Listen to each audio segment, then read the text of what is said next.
காலுக்காகவும் கோரிக்காகவும் தங்களோட வீட்டுல உட்கார்ந்துருக்கும் போது கோரிக்காகத்தோட அம்மா அங்க வந்தாங்க. அம்மா, என்னம்மா, என்ன விஷயம்? உங்களை பார்க்க ரொம்பவும் நல்லா இருக்கீங்க. கோரி, நான் என்னத்தம்மா சொல்லுவேன்? கொஞ்ச நாளாவே உடம்புல தெம்பே இல்ல. ஏதாவது மருந்து வாங்கலாம்னு நாட்டு வைத்தியர்கிட்ட போனேன். அவரு என்னடானா ஏதாவது பறவை குழந்தைய சூப் வச்சு குடிச்சிட்டு அதோட மாமிசத்தை சாப்பிட்டாதான் உங்களுக்கு பழையபடி தெம்பு வரும்னு சொன்னாரு. அதனாலதான் நான் உங்களை பார்க்க வந்தேன். என்னங்க, எங்க அம்மா சொன்னது காதுல விழுந்துதா? நம்ம காட்டுல சின்ன குழந்தைங்க யார் யார் வீட்டுல இருக்குன்னு கொஞ்சம் பார்த்து எங்க அம்மாவுக்காக ஒரு சின்ன பறவையை பிடிச்சுக்கிட்டு வாங்க. கோரி, உங்க அம்மா அரலூசு மாதிரி பேசுறாங்க. நீ என்னடான்னா முழு லூசு மாதிரி பேசுற. நீ பேசாம நகரத்துக்கும் பக்கத்துல இருக்கிற காட்டுக்கு போய் ஏதாவது ஒரு கோழி குஞ்சு விலைக்கு வாங்கிக்கிட்டு வந்து உங்க அம்மாட்ட கொடு. அவங்க அதை சூப்பு வச்சு குடிச்சாலும் குடிக்கட்டும், இல்ல பச்சையாவே கடிச்சு தின்னாலும் திங்கட்டும். அது அவங்க பிரச்சனை. ஆனா உங்க அம்மா பேச்ச கேட்டுக்கிட்டு நம்ம காட்டுக்குள்ள இருக்கிற குழந்தை பறவைகளை பிடிக்கணும்னு நினைக்காத. குழந்தை பறவைகளை யாருக்கும் தெரியாம பிடிச்சுக்கிட்டு வர்றதே கஷ்டம். அது மட்டும் இல்ல, அந்த விஷயம் வெளியில தெரிஞ்சா எல்லா பறவைகளும் சேர்ந்து நம்மள பீஸ் பீஸ் ஆக்கிடுவாங்க. அப்படியா காலேஜி? என்னடி கோரி இது? என் புருஷன் நான் கீச்ச கொட்ட தாண்ட மாட்டார்னு என்கிட்ட பெருமையா பேசுவ. ஆனா இங்க வந்து பார்த்தாதான் உன்னோட லட்சணம் தெரியுது. உன் புருஷன் பேசுற பேச்ச கேட்டுக்கிட்டு கம்முன்னு இருக்க. அடியே, நம்ம பரம்பரையில இதுவரைக்கும் யாருமே புருஷன் பேச்ச கேட்டு நடந்ததே இல்லடி. என் வயிற்றுல பிறந்த நீ புருஷன் பேச்சுக்கு எதிர் பேச்சு பேசாம அவர் சொல்றதுக்கெல்லாம் தலையாடுறத நினைச்சு என் வயிறெல்லாம் எரியுதடி. அம்மா, எனக்குள்ள தூங்கிக்கிட்டு இருந்த நம்ம பரம்பரை உணர்ச்சிய நீங்க தட்டி எழுப்பி விட்டுட்டீங்க. காலுஜி, என்ன நடந்தாலும் சரி, நீங்க எங்க அம்மாவுக்காக ஒரு சின்ன பறவை குழந்தைய கொண்டு வந்தே ஆகணும். இதுக்கு மேல ஏதாவது பேசினா அம்மாவும் பொண்ணும் சேர்ந்து எது வேணாலும் செய்வாங்கிற பயத்துல காலுக்காக உடனே வீட்டை விட்டு வெளியே பறந்து போச்சு. இப்படி பறந்து போன காலுக்காகும் சோனாக்குருவி வீட்டுக்கும் கொஞ்ச தூரத்துல இருந்த ஒரு மரத்துக்கு பின்னால மறைஞ்சிருந்து சோனாக்குருவி வீட்டை நோட் பண்ண ஆரம்பிச்சது. இந்த சோனா எப்படியும் இந்த சமயத்துல உணவு தேட போகும். அந்த சமயத்துல வீட்டுல தனியா இருக்கிற குக்குவை நாம எப்படியாவது தூக்கிக்கிட்டு போயாகணும். காலுக்காக நினைச்ச மாதிரி கொஞ்ச நேரத்துல சோனாக்குருவியும் சோனாக்குருவியோட பையன் குக்குவும் வீட்டை விட்டு வெளியில வந்தாங்க.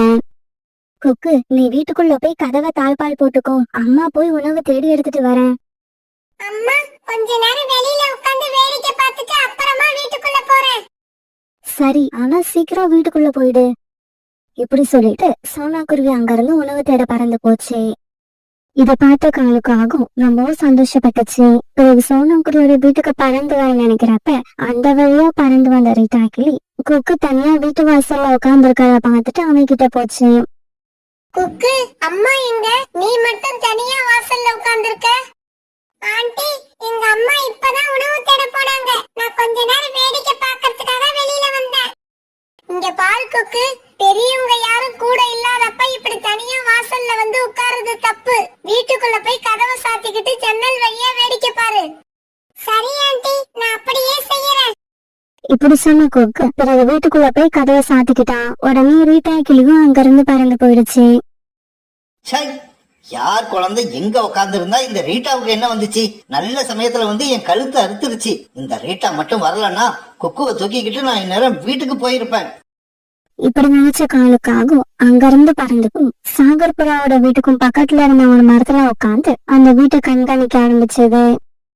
ராஜி, வீட்டுக்குள்ளேயே இருக்கணும். அம்மா உணவு தேடிட்டு திரும்பி வர வரைக்கும் வெளியில வரவே கூடாது. இப்படி சொல்லிட்டு ராணிபுரா வீட்டை விட்டு வெளியில பறந்து போச்சு. இப்படி ராணிபுரா வீட்டை விட்டு வெளியில பறந்து போனதை பார்த்த காலுக்காகும் ராஜி தன்னோட வீட்டு கதவை தாழ்பால் போடுறதுக்கு முன்னாடி அவசர அவசரமா பறந்துக்கும் வீட்டுக்குள்ள நுழைஞ்சிருச்சு. வெளியில போங்க, நான் கதவை தாழ்பால் போடணும். ராஜி, அவசரப்படாம நான் சொல்றத கேளு. நம்ம காட்டுல உள்ள எல்லா சின்ன குழந்தைகளுக்கும் இன்னைக்கு நான் குல்ஃபி ஐஸ் வாங்கி கொடுத்தேன். இன்னும் நான் ஐஸ் வாங்கி கொடுக்காத பறவை நீ மட்டும்தான். உனக்கு இப்ப குல்ஃபி ஐஸ் வேணும்னா என் கூட வா. குல்ஃபி ஐஸ்ன்னு காலுக்காக சொன்னதும் ராஜி வாயில நீர் வர ஆரம்பிச்சிடுச்சு. அங்கிள், குல்ஃபி ஐஸ் வாங்க நானும் உங்க கூட வரணுமா? நீங்களே போய் எனக்காக ஒண்ணு வாங்கிக்கிட்டு வந்துருங்களேன். ராஜி, நீ சரியான முட்டாளா இருக்க. குல்ஃபி ஐஸ் வாங்கிக்கிட்டு நான் இவ்வளவு தூரம் தூக்கிக்கிட்டு வரதுக்குள்ள அந்த ஐஸ் உருகி போயிடாதா?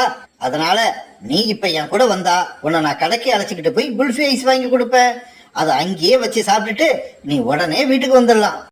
சரி அங்கிள், சீக்கிரம் கிளம்புங்க. எங்க அம்மா வீட்டுக்கு திரும்பி வரதுக்குள்ள குல்ஃபி ஐஸ் சாப்பிட்டுட்டு நான் வீட்டுக்கு வந்துருவேன். இப்படி சொன்ன ராஜி காலுக்காகத்து கூட பறந்து போக ஆரம்பிச்சான். இப்படி இவங்க 2 பேரும் பறந்து போக ஒரு மரத்துல உட்கார்ந்திருந்த ரீட்டா கிளி பாத்துருச்சு. ராணியோட பையன் ராஜி எதுக்காக இந்த காலு கூட போறான்? இந்த காம்பினேஷன் சரியில்லையே. இந்த சமயத்துல உணவு தேட போன சோனா குருவிக்கு சீக்கிரமாவே கொஞ்சம் தானியங்கள் கிடைச்சதால தன்னுடைய வீட்டுக்கு திரும்பி வந்துச்சு. இப்படி வந்த சோனா குருவி வழியில ஒரு இடத்துல ரீட்டா கிளி உட்கார்ந்து இருக்கத பாத்துட்டு அது கிட்ட போச்சு. சோனா, சாகர் புறாவோட பையன் ராஜிய காலுக்காக எங்கேயோ அழைச்சுக்கிட்டு போகுது. இத பார்த்ததுல இருந்து ஏதோ தப்பா நடக்க போகுதுன்னு என்னோட மனசு சொல்லிக்கிட்டே இருக்கு. அப்படியா ரீட்டா? அப்படின்னா நாம அவங்கள ஃபாலோ பண்ணி எங்க போறாங்கன்னு பார்த்தாங்கணும். பிறகு ரீட்டா கிளியும் சோனா குருவியும் காலுக்காகவும் ராஜியும் போன திசையில பறந்து போக ஆரம்பிச்சாங்க. இவ்வளவு நேரம் காலுக்காவது கூட பறந்து போய்கிட்டு இருந்த ராஜி கொஞ்சம் களைச்சு போனதால வழியில ஒரு மரத்துல உட்காந்துட்டான். என்ன ராஜி இங்கேயே உட்காந்துட்ட? வா போவோம். அந்த ஐஸ்கிரீம் கடைக்கு இன்னும் கொஞ்சம் தூரம் தான் இருக்கு. அங்கிள், எனக்கு ரொம்ப களைப்பா இருக்கு. என்னால இதுக்கு மேல பறக்க முடியாது. ராஜி என்னடா இப்படி பண்ற? இன்னும் கொஞ்சம் தூரம் தான்டா இருக்கு. இவ்வளவு தூரம் வந்துட்டு ஐஸ்கிரீம் கடைக்கு போற சமயத்துல இந்த மாதிரி பண்ணனா உனக்கு நான் எப்படி ஐஸ்கிரீம் வாங்கி கொடுப்பேன்? அங்கிள், நாம தான் ஐஸ்கிரீம் கடைக்கு பக்கத்துல வந்துட்டோம்ல, அதனால நீங்க போய் ஐஸ்கிரீம் வாங்கிக்கிட்டு வாங்க. ஐஸ்கிரீம் கடை பக்கத்துல இருக்கிறதால அது உருகி போயிடுமோன்னு நம்ம பயப்பட தேவையில்லை. நாம சின்ன பிள்ளையா இருந்த காலத்துல பெரியவங்க ஏதாவது சொன்னா அதை அப்படியே கேட்போம். ஆனா இந்த காலத்துல பிறக்கறதெல்லாம் ஏட்டிக்கு போட்டு கேள்வி கேட்டு நம்மளையே திணறடிக்கிறாங்க. இவங்க 2 பேரும் இப்படி பேசிக்கிட்டு இருக்கப்ப சோனா குருவியும் ரீட்டா கிளியும் அந்த இடத்துக்கு வந்து சேர்ந்துட்டாங்க. டே ராஞ்சி, கால அங்கிள் கூட எதுக்காக வந்திருக்க? நீ இப்படி வந்த விஷயம் உங்க அம்மா அப்பாவுக்கு தெரியுமா? சோனா, என்ன பார்த்தா உனக்கு என்ன புள்ள பிடிக்கிறோம் மாதிரியா தெரியுது? என்ன நீ இப்படி எல்லாம் கேள்வி கேட்கிற? ஏதோ சின்ன பையன் குல்ஃபி சாப்பிடணும்னு ஆசைப்பட்டான், அதை வாங்கி கொடுக்கலாம்னு அழைச்சிக்கிட்டு போறேன். அப்படியா காலு? ரொம்ப சந்தோஷம். நானும் சோனாவும் உங்க கூட வரோம். எங்களுக்கும் குல்ஃபி வாங்கி கொடு. என்னது, உங்களுக்கு குல்ஃபி ஐஸ் வேணுமா? குல்ஃபி ஐஸ் சாப்பிடுற வயசா உங்களுக்கு எல்லாம்? அதுவும் இல்லாம உங்க எல்லாருக்கும் குல்ஃபி ஐஸ் வாங்கி கொடுக்கற அளவுக்கு என்கிட்ட பணம் இல்ல. காயண்ணா, மரியாதையா ராஜி எங்க கூட அனுப்பி வச்சுட்டு நீங்க மட்டும் போய் குல்ஃபி ஐஸ் சாப்பிடுங்க. டே ராஜி, நீங்க வந்தது அம்மா அப்பாவுக்கு தெரியுமான்னு கேட்ட. நீ எந்த பதிலும் சொல்லாம உட்கார்ந்துருக்க. எங்க கூட கிளம்பு, வா நம்ம வீட்டுக்கு போவோம். சோனா ஆண்டி, உங்க 2 பேருக்கும் குல்ஃபி வாங்கி கொடுக்கலன்னு தானே நீங்க என்னையும் வீட்டுக்கு கூப்பிடுறீங்க. நான் வர மாட்டேன். நீங்க வீட்டுக்கு போங்க. நான் காலங்கள் கூட போய் குல்ஃபி சாப்பிட்டுட்டு தான் வருவேன். டேய் ராஜி, நீ நினைக்கிற மாதிரி இந்த காலு நல்ல எண்ணத்தோட உன்னை இங்க அழைச்சிட்டு வரலன்னு எங்களுக்கு தோணுது. கண்டிப்பா இந்த காலு வலை உனக்கு ஏதோ தொல்லைதான் வரப்போகுது. ரீட்டா, இவன்கிட்ட பேசி புண்ணியம் இல்ல. நீ இங்கேயே இருந்து உங்களை பாத்துக்க. நான் போய் சாகரானையும் ராணியையும் இங்க அழைச்சிட்டு வரேன். சோனா குருவி இப்படி சொன்னது கேட்ட காலுக்காக உடனே அங்க இருந்து பறந்து போயிடுச்சு. பிறகு சோனா குருவியும் ரீட்டாக்கியும் சேர்ந்து ராஜியை பாதுகாப்பா அவனோட வீட்டுக்கு அழைச்சிட்டு வந்தாங்க. இப்படி அழைச்சிட்டு வந்தவங்க அவனுடைய அம்மா அப்பா கிட்ட அவனை பத்திரமா ஒப்படைச்சிட்டாங்க. சோனா, ரீட்டா, உங்க 2 பேருக்கும் எப்படி நன்றி சொல்றதுன்னே எனக்கு தெரியல. உங்க 2 பேராலதான் என் பையன் இன்னைக்கு பெரிய ஆபத்துல இருந்து தப்பிச்சிருக்கான். என்னப்பா நீங்க இவங்கள போய் பாராட்டுறீங்க?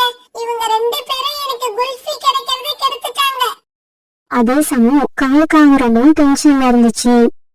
நாம இந்த அளவு கஷ்டப்படுறதுக்கு காரணமே கோரியும் அவங்க அம்மாவும் தான். அவங்க அம்மா மட்டும் இன்னைக்கு வரலன்னா நாம நிம்மதியா வேலைக்கு போயிருப்போம். நம்மளை இந்த மாதிரி தொல்லை பண்ற கோரிக்கும் அவங்க அம்மாவுக்கும் இன்னைக்கு சரியான பாடத்தை கத்து கொடுக்கணும். இப்படி சொன்ன காலுக்காகத்துக்கு திடீர்னு ஒரு ஐடியா வந்தது. உடனே அது சந்தோஷமாயிடுச்சு. கரெக்ட். அப்படி செஞ்சாதான் குழந்தைகளை கடத்தினா என்ன நடக்கும்னு அம்மாவுக்கும் பொண்ணுக்கும் தெரிய வரும். இப்படி நினைச்ச காலுக்காக பிறகு நேரம் மலை பக்கம் பறந்து போச்சு. இப்படி பறந்து போன காலுக்காக கழுகாக்காவோட பையன் தன்னோட கூட்டுல விளையாண்டுகிட்டு இருக்கத பாத்துருச்சு. உடனே காலுக்காக வேகமா பறந்து போய் கூட்டுல உட்கார்ந்து வந்த பீம் அடிக்க ஆரம்பிச்சது. அம்மா அம்மா அம்மா. பீம் இப்படி கத்துறதை கேட்ட உடனே தூரத்துல இருந்த கழுகாக்கா தன்னுடைய கூட்டை நோக்கி வேகமா பறந்து வர ஆரம்பிச்சது. அப்பாடா, நாம பீமை தூக்கிட்டு போறத கழுகக்கா பாத்துருச்சு. இதுக்கப்புறம் அது விடவே விடாது. என் பின்னாலேயே பறந்து வரும். இப்படி சொன்ன காலுக்காகவும் பீமை தூக்கிட்டு தன்னுடைய வீட்டுக்கு பறந்து போச்சு. இத பார்த்த கழுகாக்காவும் ரொம்பவும் கோபத்தோட காலுக்காக பின்னாலேயே போச்சு. பீமை தூக்கிட்டு போன காலுக்காகவும் தன்னோட வீட்டுக்குள்ள கொண்டு போய் பீமை விட்டுட்டு கோரிக்காகத்துக்கிட்ட இப்படி பேச ஆரம்பிச்சது. கோரி, நீ கேட்ட மாதிரியே ஒரு குழந்தை பறவைய தூக்கிக்கிட்டு வந்துட்டேன். அதுவும் சாதாரண குழந்தை இல்ல, கழுகோட குழந்தை. இத சூப்பு வச்சு குடுத்தீங்கன்னா உங்க அம்மாவோட உடம்புல பழைய தப்பு மட்டும் வராது, அதை தாண்டி என்னென்னவோ நடக்கும். சரி, அதெல்லாம் இருக்கட்டும், எனக்கு ரொம்ப தாகமா இருக்கு, நான் போய் தண்ணி குடிச்சிட்டு வந்துடுறேன். இப்படி சொன்ன காலுக்காக பிறகு ஜன்னல் வழியா தன்னோட வீட்டை விட்டு வெளியே போயிடுச்சு. ஏண்டி கோரி, எதுக்குடி மாப்பிள்ள வாசல் வழியா வெளியே போகாம ஜன்னல் வழியா வெளியே போறாரு? எனக்கு இதுல ஏதோ உள்குத்து இருக்கிற மாதிரி இருக்குடி. கோரியோட அம்மா இப்படி சொல்லிக்கிட்டு இருக்கும் போதே கழுகக்கா காலுக்காக வீட்டுக்குள்ள வந்துருச்சு. ஓஹோ கோரி, என் பையனை அடி அடின்னு அடிச்சு நீதான் தூக்கிக்கிட்டு வந்தியா? நான் கூட பின்னால இருந்து பாக்குறப்ப காலுக்காகமோன்னு நினைச்சிட்டேன். என் பையனை என் கண்ணுக்கு முன்னாலேயே அடிச்சு என் மனச காயப்படுத்தின. இப்ப பாரு, உங்க அம்மாவை உன் கண் முன்னால அடிச்சு உன் மனச காயப்படுத்த போற. இப்படி சொன்ன கழுகக்கா கோரிக்காகத்தோட அம்மா மேல பாஞ்சு அவங்கள அடிக்க ஆரம்பிச்சது.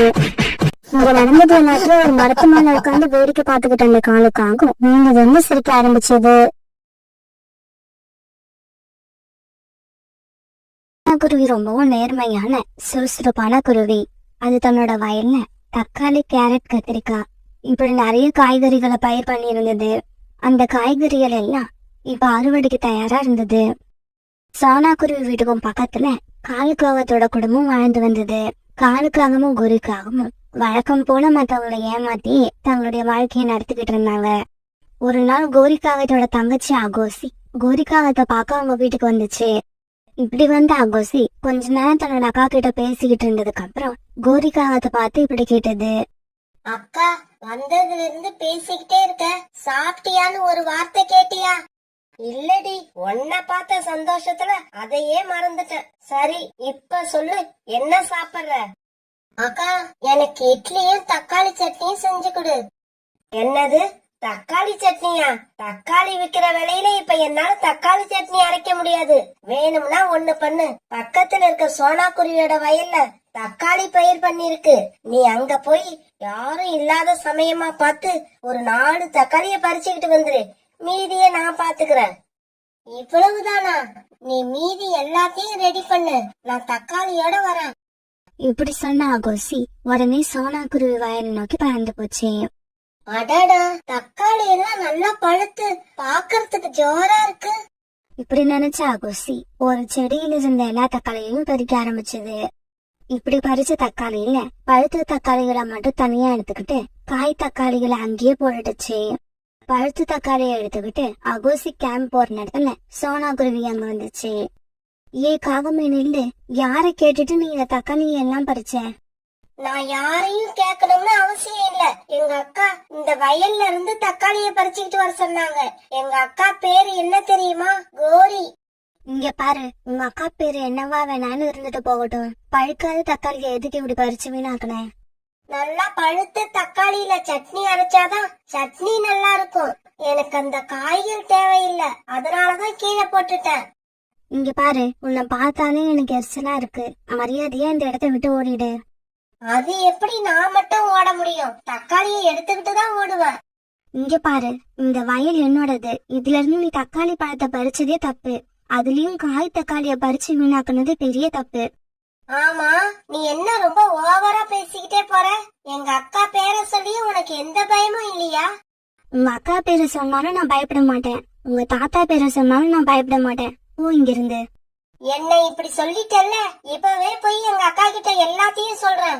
சொல்லு சொல்லு, உங்க அக்கா கிட்ட மட்டும் இல்ல, யாருகிட்ட வேணாலும் சொல்லு. சோனா குருவி இப்படி சொன்னதும் கோரிக்காகத்தோட தங்கச்சி அகோசி கோபத்தோட அந்த இடத்த விட்டு பறந்து போச்சு. அக்கா அக்கா, நான் அந்த சோனா குருவி வயல்ல போய் தக்காளி பறிச்சேனா, அதுக்காக அந்த குருவி என்ன கண்ணா பின்னான்னு திட்டி அந்த இடத்த விட்டு விரட்டிடுச்சு. அந்த நோஞ்சாங்குருவிக்கு என் தங்கச்சியை திட்டுற அளவுக்கு அவ்வளவு திமிர் வந்துருச்சா? அம்மா அம்மா, 2 நாளைக்கு முன்னாடி நான் கூட சோனா ஆண்டி வயல்ல போய் தக்காளி பறிச்சேன். அதுக்காக என்னையும் கண்ணா பின்னான்னு திட்டி அடிக்க வந்தாங்க. உடனே எனக்கு வந்த கோவத்துல 2 தக்காளி செடியை நாசம் பண்ணிட்டு அங்கிருந்து வேகமா பறந்து வந்துட்டேன். என்னையா திட்டுற? நான் எங்க அக்கா கிட்ட சொல்றேன்னு நான் சொன்னதுக்கு உங்க அக்கா கிட்ட வேணாலும் போய் சொல்லு, இல்ல உங்க தாத்தா கிட்ட வேணாலும் போய் சொல்லுன்னு அந்த குருவி சொல்லுது. இப்பவே போறேன், இப்பவே போய் அந்த குருவிய என்னன்னு கேட்டுட்டு வரேன். இப்படி சொன்ன ஒரு காகம் அங்க இருந்து வேகமா பறந்து போச்சு. சோனா, எனக்கு ஒரு 10 தக்காளி வேணும். நல்ல பழுத்த பழமா பார்த்து பறிச்சு கொடு. ஊர்ல இருந்து என் மனைவியோட சொந்தக்காரங்க வந்திருக்காங்க. புறா இப்படி சொல்லிட்டு இருக்கும்போது கோரிக்காகமும் அங்க வந்துருச்சு. சோனா, உனக்கு எவ்வளவு திமிரு இருந்தா என் தங்கச்சியை திட்டி விரட்டி விட்டுருப்ப. கோரி அக்கா, உங்க தங்கச்சி என்னோட வயல்ல வந்து தக்காளி காய்களை எல்லாம் பறிச்சு கீழே போட்டு வீணாக்கிட்டா. அதனாலதான் அவளை திட்டி அனுப்புனேன். கோரி, நீ மட்டும்தான் இப்படி அடுத்தவங்களுக்கு தொந்தரவு கொடுப்பன்னு நினைச்ச. உன் தங்கச்சியும் இப்படிதானா? உங்க அம்மா உங்க குடும்பத்துல யாரையுமே ஒழுங்கா வளர்க்கலையா? சோனா, நீ இனிமே எங்க வீட்டு பக்கம் பறந்து வந்துடாத. அப்படி வந்தேன்னா உன்னை நான் சும்மா விட மாட்டேன். உங்க வீட்டு பக்கம் பறந்து வரணும்னு எனக்கு ஒன்றும் தளபதி கிடையாது. போங்க போங்க. உங்க தங்கச்சி மாதிரியே நீங்களும் முட்டாள்தனமா தான் இருக்கீங்க. சோனா குருவி கிட்ட இப்படி அவமானப்பட்ட கோரிக்காக அங்கிருந்து கோவமா காலுக்காகத்தை பார்க்க பறந்து போச்சு. கோரிக்கா இப்படி பறந்து போனப்ப காலுக்காக ஒரு நதிக்கரை ஓரத்துல உட்கார்ந்து இருந்தது. காலுக்காகத்துக்கிட்ட போன கோரிக்காக நடந்தது எல்லாத்தையும் காலுக்காகத்துக்கிட்ட சொல்லுச்சு. என் தங்கச்சி அவமானப்படுத்துறது மட்டும் இல்லங்க, நியாயத்தை கேட்க போன என்னையும் வாய்க்கு வந்தபடி திட்டி அவமானப்படுத்திருச்சு அந்த சோனா குருவி. காலுஜி, நம்ம குடும்பத்தோட மரியாதைக்கு ஏற்பட்ட களங்கத்தை துடைக்க போறீங்களா இல்லையா? கோரி, கவலைப்படாத. இதுக்கப்புறம் சோனா குருவியோட வயலும் இருக்காது, அது மனசுல இவ்வளவு திமிரும் இருக்காது. சோனா குருவி தன்னோட வயலை பார்த்து பார்த்து கண்ணீர் விட்டு அழணும். அந்த மாதிரி ஒரு காரியத்தை செய்யறேன் பாரு. இப்படி சொன்ன காலுக்காக உடனே காட்டுக்குள்ள போய் பூச்சி பிடிச்ச தாவரங்கள்ல இருந்த புழுவை எல்லாம் ஒரு டப்பால சேகரிக்க ஆரம்பிச்சது. அன்னைக்கு சாயங்காலம் ஆச்சு. அன்னைக்கு மார்க்கெட்ல விற்க வேண்டிய காய்கறி எல்லாம் சோனா குருவி பறிச்சு எடுத்துக்கிட்டு மார்க்கெட்டுக்கு போக தயாராச்சு. இன்னைக்கு இவ்வளவு காய்கறிகள் போதும், மீதி இருக்கிறத நாளைக்கு பறிச்சுக்கலாம்.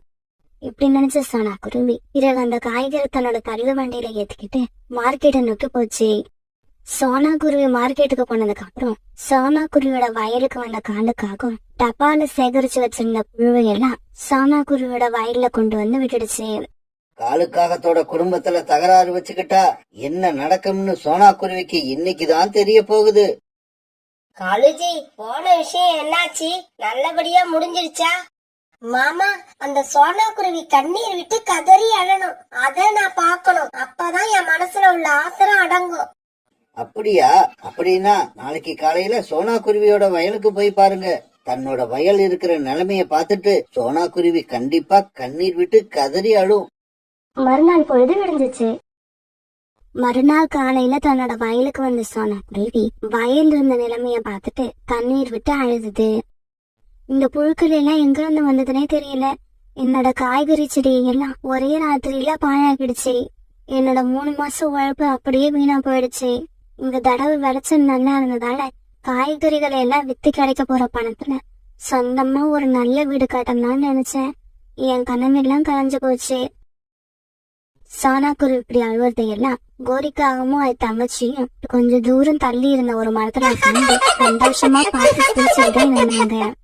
அகோசி, உன்னையும் என்னையும் திட்டின அந்த சோனா குருவி எப்படி அழுதுகிட்டு இருக்குன்னு பாரு. இந்த குருவி மட்டும் இல்ல, என்னோட கோரி அக்கா கிட்ட யாரு பிரச்சனை பண்ணனாலும் அவங்க இப்படிதான் அழுதாகணும். திடீர்னு வந்த சிரிப்பு சத்தத்தை கேட்டு சோனா குருவி சத்தம் வந்த திசைய பார்க்க அங்க கோரிக்காகவும் அது தங்கச்சியும் பண்ணி சிரிச்சுட்டு பார்த்துருச்சு. அப்படின்னா என்னோட வயல் இந்த நிலைமைக்கு ஆகுறதுக்கு காரணம் இந்த காகங்கள் தான் போல இருக்கு. இந்த காகங்கள் நான் எப்பவும் கஷ்டப்படணும்னு நினைக்கிறாங்க. இதுக்கு ரொம்ப நேரம் கழிச்சு சோனா குருவியோட வயல் பக்கமா ரீட்டா கிளி பறந்து வந்தது. சோனா, என்னாச்சு? ஏன் இப்படி அழுதுகிட்டு இருக்க? இப்படி கேட்டா ரீட்டா கிளி கிட்ட சோனா குருவி நடந்தது எல்லாத்தையும் சொல்லி கண்ணீர் விட்டு அழுதுச்சு. ரீட்டா, என்னோட வயல்ல உள்ள எல்லா காய்கறியும் வீணா போயிடுச்சு. நான் நினைச்சது ஒண்ணு, ஆனா இப்ப நடந்துகிட்டு இருக்கிறது ஒண்ணு. சோனா, அழாத. நீ இப்படி அழுவுறதால எதுவும் ஆக போறது இல்ல. என்னோட கொய்யா மரத்துல இருந்த கொய்யா பழங்கள்ல ஒரு தடவை இப்படிதான் நிறைய புழுக்கள் இருந்தது. நான் உடனே அந்த பழங்கள் மேல பூச்சிக்கொல்லி மருந்து தெளிச்சேன். அதுல இருந்து எல்லா புழுக்களும் செத்து போயிடுச்சு. இங்க பாரு, என்கிட்ட அந்த பூச்சிக்கொல்லி மருந்து இன்னும் கொஞ்சம் இருக்கு. அத நான் கொண்டு வந்து கொடுக்கறேன். அத உன்னோட காய்கறி செடிகள் மேல தெளிச்சு வை. இதை கேட்ட சோனா குருவி உடனே சந்தோஷமாயிடுச்சு.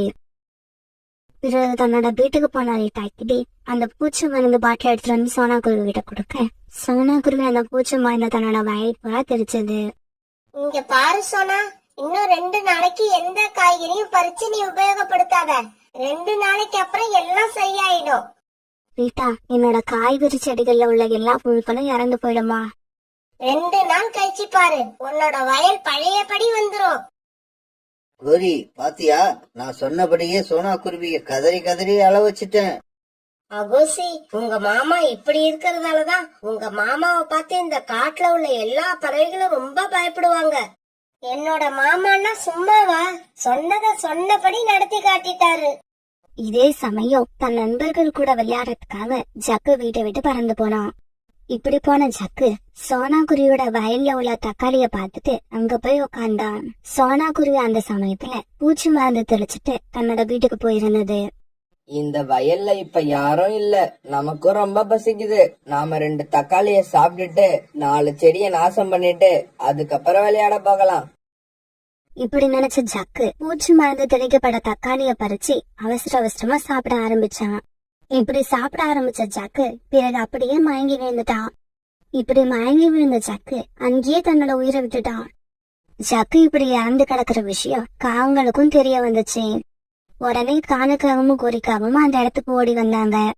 பாவம் ஜக்கு, சோனா குருவி தன்னோட காய்கறி செடிகள்ல புழு அதிகமா இருக்கிறதால இன்னைக்குதான் பூச்சி மருந்து அடிச்சுது. அது தெரியாத ஜக்கு அந்த பழத்தை சாப்பிட்டுட்டு இப்படி அநியாயமா உயிரை விட்டுட்டான். காலுஜி, எப்படியாவது என்னோட ஜக்குவ உயிரோட கொண்டு வாங்க. கோரி, பெத்தவங்க செஞ்ச தப்பு பிள்ளைகளை பாதிக்கும்னு சொல்லுவாங்க. அது நம்ம விஷயத்துல 100க்கு 100 சரியா நடந்துருச்சு. நாம சோனா குருவியோட வயல்ல புழுவை கொண்டு வந்து விடலன்னா சோனா குருவி தன்னோட வயலுக்கு பூச்சி மருந்து அடிச்சே இருக்காது, நம்ம பையனோட உயிரும் போயிருக்காது. ஹலோ ஃப்ரெண்ட்ஸ், நாம என்ன நினைக்கிறோமோ அதுதான் நமக்கும் நடக்கும். அதனாலதான் பெரியவங்க சொல்லுவாங்க, யாருக்கும் கெட்டது நினைக்கவே கூடாது, எல்லாருக்கும் நல்லது நினைச்சா நமக்கு நடக்கிறதும் நல்லதாவே நடக்கும். அப்படி இல்லாம மத்தவங்களை அழிக்க நினைக்கிறவங்க இந்த காகங்கள் மாதிரிதான் கடைசியா அழுதுகிட்டு இருப்பாங்க.